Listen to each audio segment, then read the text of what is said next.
In the dim glow of a roadside diner off Highway 66, where the neon sign flickered like a heartbeat against the encroaching dusk, Eleanor Hayes wiped her hands on her faded apron and forced a smile. It was a Tuesday evening in mid-October, the kind where the chill seeped through the cracks in the windows, reminding everyone that winter was whispering its arrival. Eleanor, a single mother in her late 30s with lines etched deep around her eyes from years of worry, had been pulling double shifts at Mabel's diner for months. Her daughter, Lily, just turned 8, was home alone again, tucked under blankets with a fever that wouldn't break.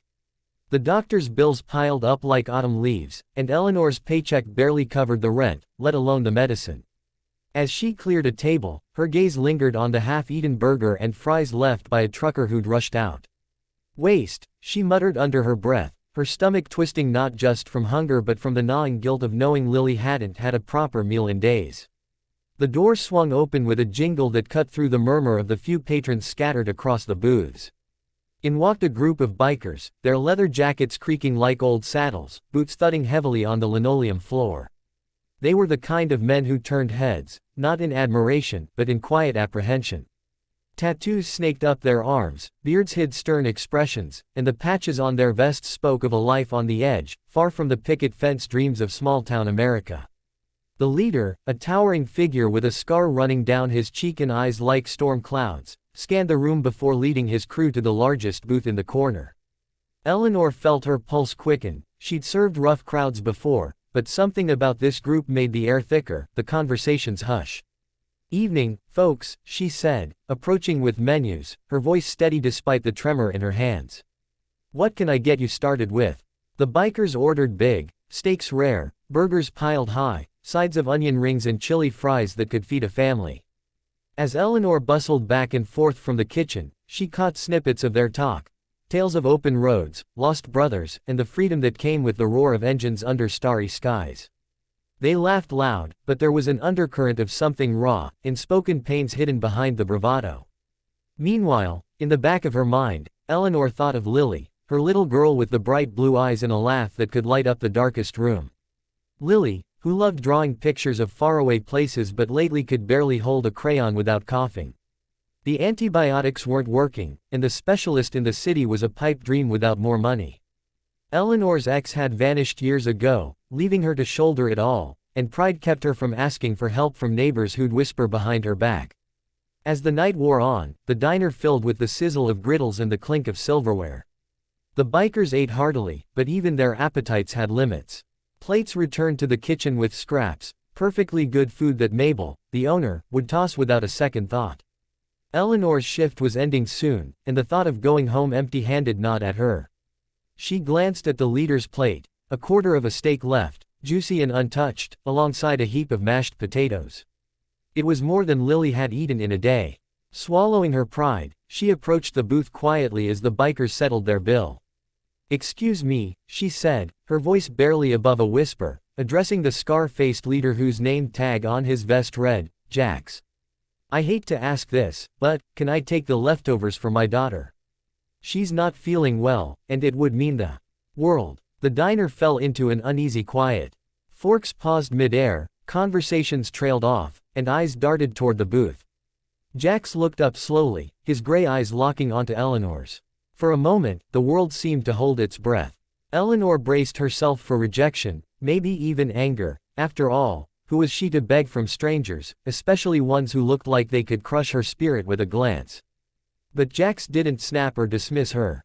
Instead, his expression softened, the scar on his cheek seeming less menacing in the warm light. He leaned back, crossing his arms over his broad chest, and let out a deep sigh that carried the weight of untold stories. "Your daughter," he repeated, his voice gravelly but not unkind. "How old is she?" Eleanor blinked, caught off guard by the question. 8, she replied, her throat tightening. "Her name's Lily. She's got this cough that won't go away. Doctors say it's pneumonia, but we can't afford the specialist." The words tumbled out now, unbidden, as if the simple act of asking had cracked open a dam she'd built around her heart. The other bikers shifted in their seats, exchanging glances, but none interrupted. The diner patrons watched, transfixed, as if witnessing a scene from a movie where the tough guy reveals his hidden soul. Jax nodded slowly, his eyes distant for a moment, as if peering into a memory long buried. 8 years old, he murmured. Same age as my Sarah was. The words hung in the air, heavy with implication. Eleanor felt a chill run down her spine, not from fear, but from the raw vulnerability in his tone. The bikers around him grew still, their usual boisterousness replaced by a respectful silence. Jax reached into his jacket pocket and pulled out a worn photo, creased from years of handling. He slid it across the table toward Eleanor. In it, a little girl with pigtails beamed at the camera, perched on the back of a motorcycle, her arms wrapped around a younger, less scarred version of Jax. That was my daughter, he said softly. Lost her to leukemia when she was 10. Fought like hell, but the bills, they drowned us. My wife left, said I wasn't there enough. Been writing ever since, trying to outrun the guilt. The revelation hit the diner like a thunderclap without sound. Whispers ceased entirely, even Mabel, peeking from the kitchen, froze with a dish towel in hand. Eleanor stared at the photo, her eyes welling up. Here was this giant of a man, clad in leather and ink, bearing his soul over a plate of leftovers. It was an unexpected turn, a profound realization that beneath the intimidating exterior lay a heart shattered by loss, much like her own. I'm so sorry, she whispered, handing the photo back. I didn't mean to. Jax waved her off gently. Nah, don't apologize. Life's too short for that. He glanced at his crew, who nodded in silent agreement. Then, with a determination that brooked no argument, he stood up, his frame filling the booth. Boys, empty your pockets.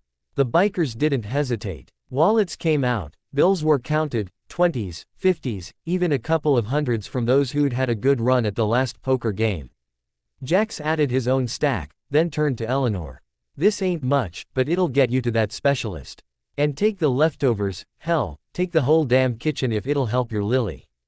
He paused, his voice cracking just a fraction. Just promise me you'll hug her tight tonight. Tell her some stranger on a bike said life's about the ride, but it's the stops that matter, the people you help along the way. Tears streamed down Eleanor's face as she accepted the money, her hands shaking. The total came to over $1,000, enough for the specialist and more. The diner erupted not in noise, but in a profound, shared silence broken only by sniffles and the occasional clearing of throats. Patrons who'd been mere observers now reached for their own wallets, adding to the pile. A farmer from the next booth slipped in a 50, an elderly couple contributed what they could. It was as if Jax's act of compassion had ignited a spark, reminding everyone in that humble eatery of the power of humanity, the selflessness that binds us all. Eleanor, overwhelmed, hugged Jax impulsively, feeling the rough leather against her cheek. Thank you, she sobbed. You have no idea. But Jax did know. As he and his crew mounted their bikes outside, engines roaring to life under the starry sky, he felt a weight lift from his chest, the first time in years. The diner watched them go, the silence lingering like a benediction. Eleanor rushed home that night, leftovers in hand, money tucked safely away. Lily's eyes lit up at the sight of the food, and as Eleanor held her close, she whispered Jax's message. In that moment, the world felt a little less harsh, a little more connected. Word spread through the town like wildfire the next day. Mabel's diner became a beacon of sorts, where strangers shared stories over coffee, inspired by the bikers' unexpected kindness. Eleanor got Lily the care she needed, the little girl recovered, her drawings now featuring motorcycles and heroes in leather. And Jax, he kept writing, but with a new patch on his vest, a small lily flower, a reminder that even the toughest roads can lead to acts of grace. In a divided world, where headlines scream division, this simple tale from a roadside diner proved that compassion knows no bounds, that selflessness can silence a room and echo in hearts forever. It's the power of humanity, the quiet revolution sparked by one person's vulnerability, that leaves us all inspired, hopeful for the journeys ahead.